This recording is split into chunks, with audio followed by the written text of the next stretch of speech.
Hiçbir zaman geç değili size iki tane çok ilginç hanımefendinin öyküsüyle anlatacağım. Lakin başlamadan bizim toplumun, Türk toplumunun ilginç bir huyu var. Türkiye'de bir yaşam kalıbı var. 1960'lardan beri böyle bu.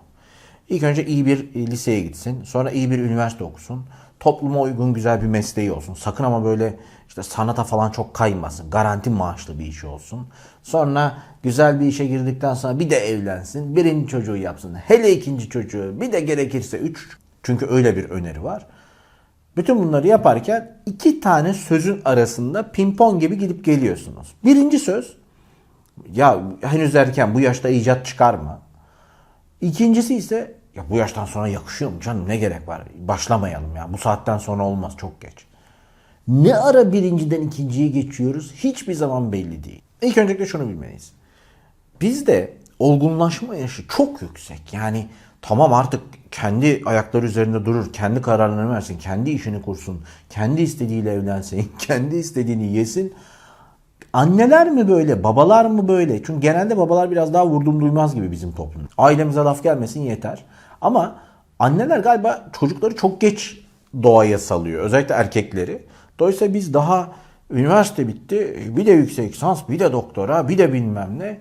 Yani kendi başımıza dünyayı gezecek yaşa 25-30'dan sonra geliyoruz. 25-30'dan sonra genelde 25 yaşı böyle hayali bir sınır. Tamam, artık olgunsun, bu saatten sonra istediğini yap.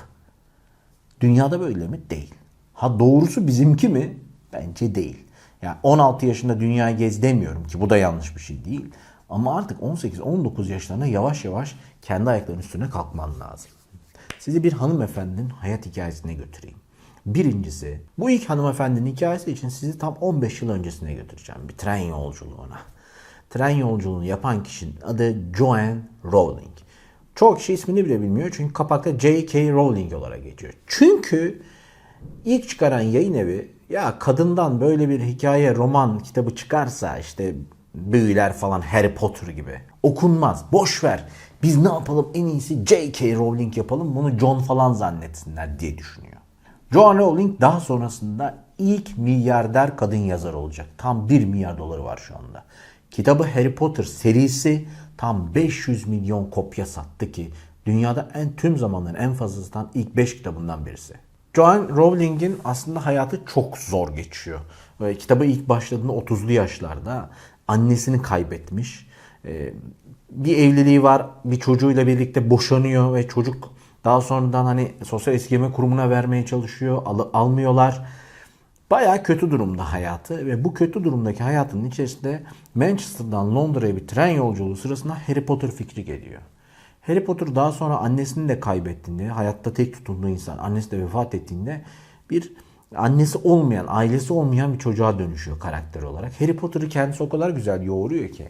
Ama zamanla Harry Potter'ı artık kitap haline getirmek istiyor. Bilgisayar alacak parası yok. Gerçekten daktilo ile yazıyor. El yazısıyla yazdığı şeyleri daktilo ile temize çekiyor.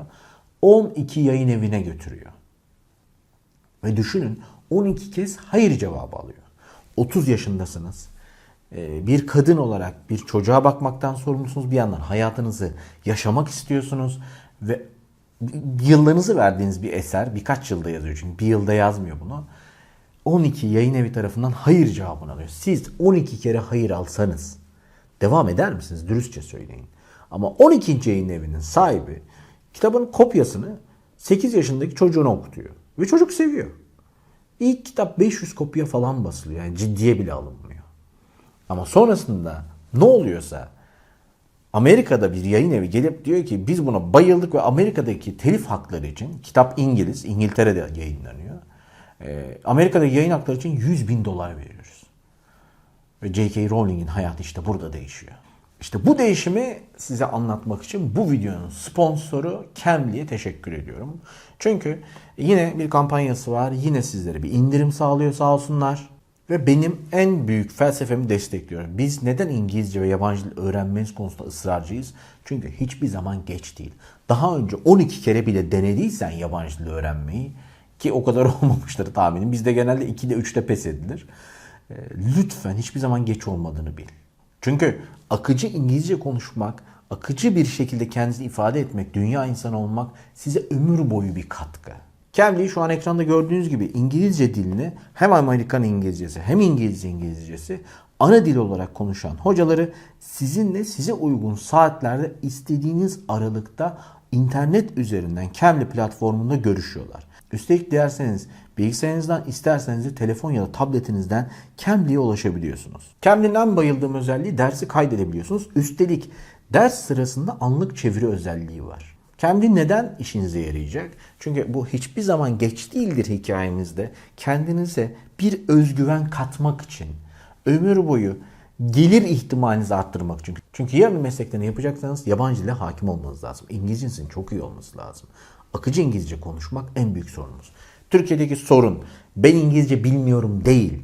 Ben İngilizce konuşamıyorum. Bunu çözmenin yolu ise Cambly ile internet üzerinden hocalarla sohbet ederek İngilizcenizi hızlandırmak. Şu an ekranda gördüğünüz kodla Cambly'ye 3 aylık aboneliklerde %25 indirimle katılabilirsin. Burada %25 niye önemli? Çünkü genelde yıllık aboneliklere indirim geliyor %25. Bu sefer 3 aylık aboneliklere %25 indirim var. Üstelik daha önce Cambly'yi hiç denemediyseniz ve hesabınız yeni ise tam 30 dakika ücretsiz deneyebilirsiniz. Biz dönelim hikayemize. J.K. Rowling bu başarılara sahip olurken 86 yaşında bir hanımefendi ki ben TED konuşmasıyla tanıştım kendisiyle. Liz Price.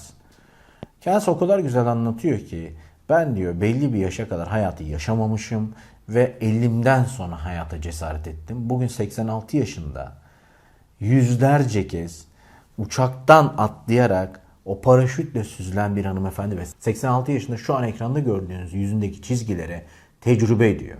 Hatta bir başka röportajını izledim. Uçaktan atlamamın asıl sebebi yüzümdeki çizgileri gerdirmek, ütülemek diyor. Çok neşeli bir insan, 86 yaşında ve kaybedecek bir şeyim yok. En azından keşke demiyorum artık diyor. Ki TED konuşmasını aşağıya koyarım. Görüntü çok güzel olmasa da güzel bir TED konuşması yapmış kendisi. Genelde bu geç kalmışlık hissini ki birazdan çözüm de önereceğim. 3 felsefeyle çözüm önereceğim. Genelde bu geç kalmışlık hissini duygusal ilişkilerde yaşarsınız. İş hayatında da, üniversitede de. Çok öğrencim, çok danışan geldi kariyer açısından. Ben 2. sınıftayım, ben 3. sınıftayım ne yapayım? İstemediğiniz bölümü okumayın. İstemediğiniz mesleği yapmayın. Üniversiteden 24-25 yaşlarında mezun olmanız o kadar da kötü bir şey değil. Yeter ki üniversiteyi okurken bir yandan kendinize değer katacak bir şey yapın. Bir yabancı dil öğrenin, 2 yabancı dil öğrenin, iOS, Android programlama öğrenin. Yani kendi ayaklarınızın üstüne kalkıp bugün örnek veriyorum Amerika'ya, Portekiz'e bir yere gittiğinizde yapabileceğiniz bir işiniz varsa çok değerli bir dostum şu an yurt dışında ve kodlama işini bildiği için hiçbir yerde aç kalmıyor. Çok kaba bir tabir belki ama kendi ayakları üstünde kalıyor. İşinin yaptığı şirket internet üzerinden iş yaptırıyor zaten. Hangi ülkede olduğu, saat kaçta çalıştığı umurlarında değil.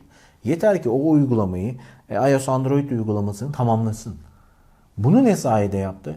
Kendisi daha 16 yaşında İngilizce bildiği için, yabancı dil bildiği için kaynakları öğrenmiş. Bizde halen çok fazla kaynak yoktur kodlama üzerine. Bir başkası bütün öğretim hayatım boyunca şey dersin. Ya açılacağım o beğendiğin kişiye.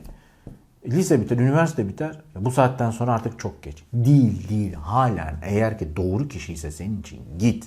İş yerinde dışarıdan platonik bakarsın. Dostundur, arkadaşındır, bir türlü açılamazsın. Geç kalmışlık hissini ne olur aş. Bizde hep bir ileri atma vardır. Hele şu olsun harika olacak. Bir şu bitsin kendime vakit ayıracağım. Yazın kesin kitap okuyacağım. Ama bir yerden sonra bu kadar kitabı kim okuyacak? Hep bir bahanemiz var. Çok geç, bu saatten sonra kim yapacak? Çok geç, artık ona açılma. Çok geç, kendi işini kim kuracak bu saatten sonra? Çok geç, artık işte köpek alamazsın. Çok geç, artık dil öğrenemezsin. Çok geç değil. Çok geç değil. Sana çok geçe kim söylüyorsa sen dahil ne olur ağzını kapat artık. 3 tane bana göre altın tavsiyem var. Bana da neler söylendi? Aslında 3. bir hikaye anlatacaksam kendi hikayem. Ben mühendis olarak başladım. Üniversiteyi mühendis olarak okudum. Üniversitelerde bu konuda ders verdiğimde hep mühendis imajındaydım. Sonradan bir yerden sonra baktım ki evet mühendisliği yapabiliyorum ama bir yandan da YouTube yapabilirim ki. Ben YouTube'a başladığım zaman YouTube biraz daha selam olsun buradan Enes Batur, Orkun Işıtmak tarzı bir yerdi. YouTube şimdi yavaş yavaş benim gibi 40 yaş üzeri insanların girebildiği bir yer. Ve ilk girdiğimde kendimi gerçekten çok yaşlı hissediyordum.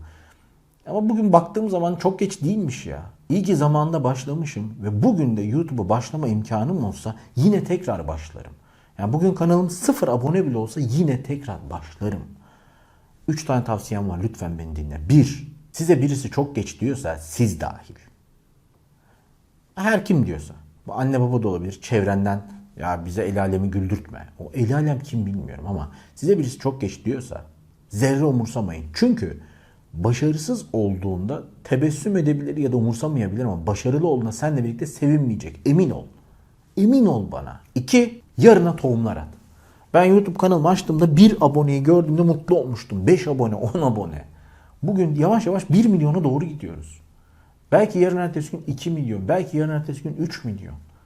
Ama bir taneyle, bir tohumla o fidana, o ağaca dönüşüyor. Bu saatten sonra aman yetişecek ağacı ne yapayım? Lütfen tohum at. Yani fikirlerini başlat. Ama böyle binlerce tohum atıp hepsini böyle bekleyen insanlardan olma. Böyle bir bonsai ağacı almıştım internetten. Çok güzeldi, böyle pembe yaprakları vardı. Tohumları ektim. Bekledim 6 ay hiçbir şey çıkmadı. Pes etmedim, gittim domates ektim. Çıktı, mutluyum. Belki domates bonsai değil ama attığın tohumlar çıkıyor. Lütfen yarına tohumlar at. Yani fikirler başlat, girişimler başlat. Ve 3, ki bunu yılda 1-2 kez ben de yapıyorum. Fikir kurası çek. Yani yapmayı düşündüğün, bir türlü başaramadığın, başlamadığın şeyleri yapmayı ertelediğin.